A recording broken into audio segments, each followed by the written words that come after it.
I greet you as members that belong to the family that has the two great apostles, Philip and James, as patrons. And as an apostle of Jesus, I feel privileged to be a pastor of the apostles, as every day I struggle in my own limited way to imitate in the pattern and the life of the apostles of Jesus.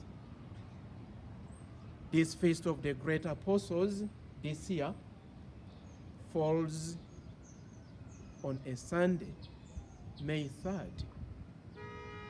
And that means we cannot celebrate it for two reasons.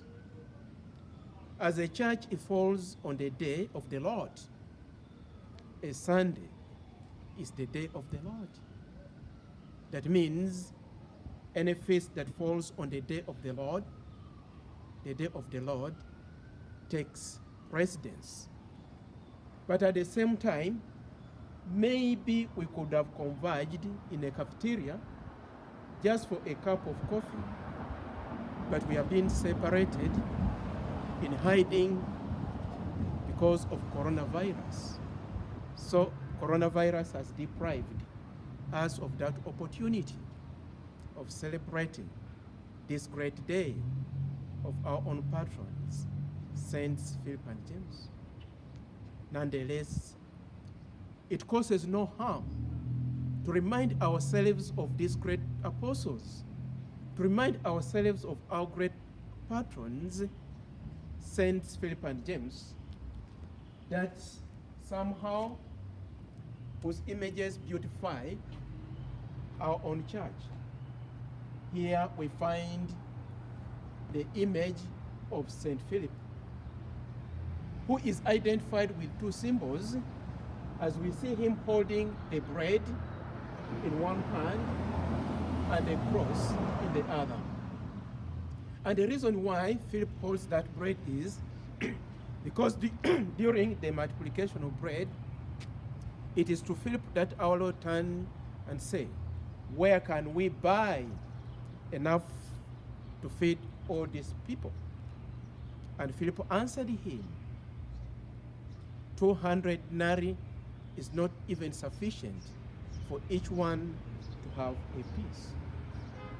The cross points to the manner of death that Philip encountered. Philip happened to die a martyr's death with his with his head facing down the cross.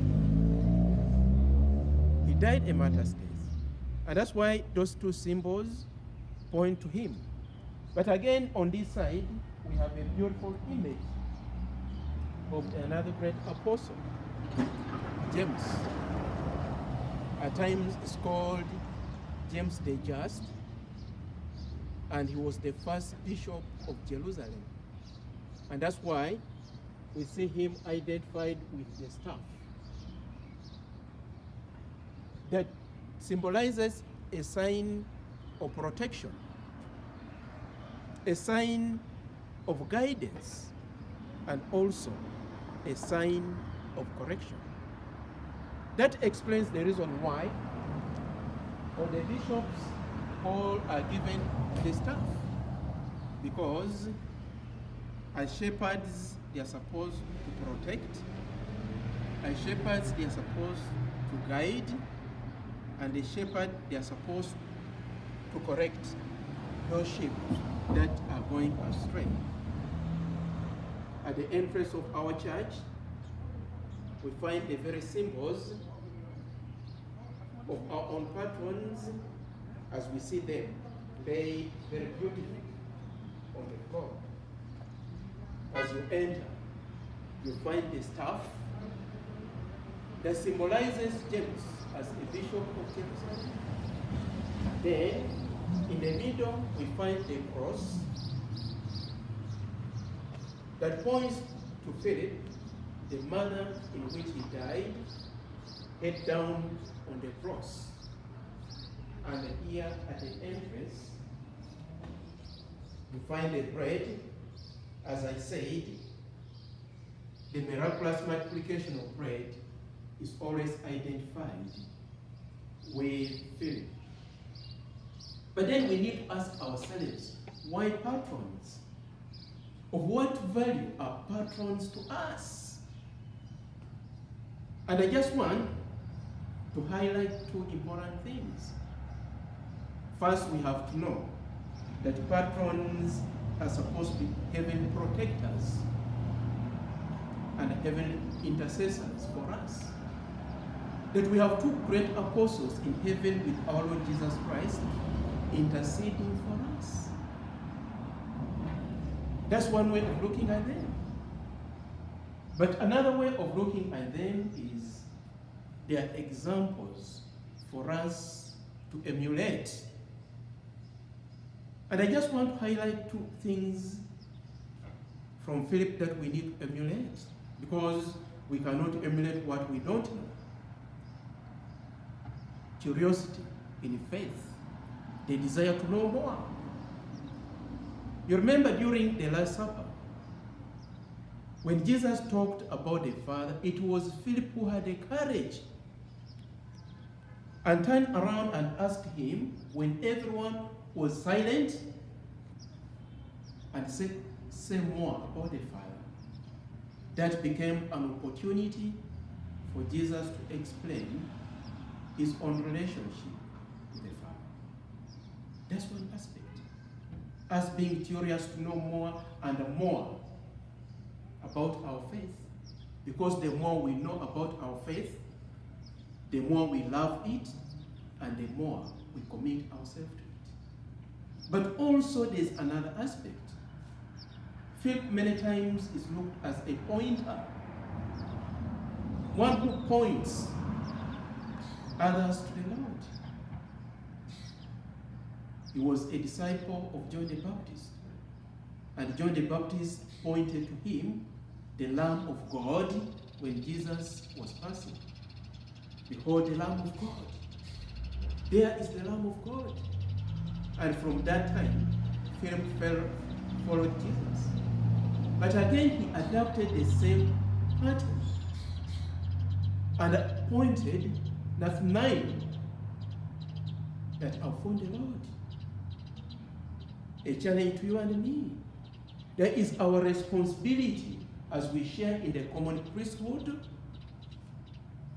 to point others, help others to see who Christ is, to bring others to understand Christ, to encourage others in our family of faith.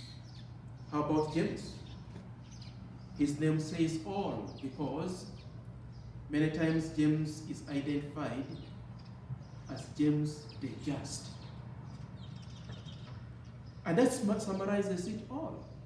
That if we can only imitate in simplicity, in humility, in the spirit of being just in all that we do, just to others, we shall be imitating in the very spirit of that great apostle, James, whose patronage we enjoy as a family. Therefore, my dear brothers and sisters, as this Sunday we reflected on Christ as a good shepherd, who leads us both to green pastures and also in dark valleys, who does not abandon us, we are reminded that we have a hierarchy of great pastors to us. First and foremost, Christ himself as a good shepherd. Then, those with him, the great apostles, saints, Philip and James, as intercessors for us. Then, not forgetting the successor of the apostles, the Paul.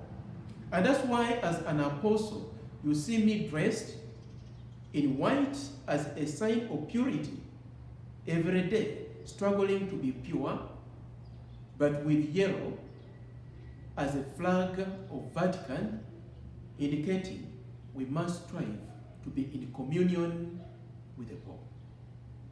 Then, the local church, we have our bishop as a pastor with the staff.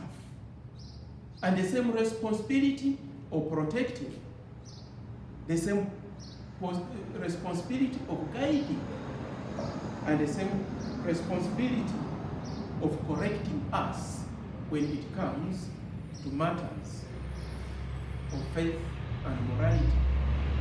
And finally, we as pastors entrusted to churches like me here in St. Philip and James, we only participate in the very pastoral responsibility of the bishop as the local ordinary. And when we admire and look at all that hierarchy, then we can discover how many people are praying for us in all these crises.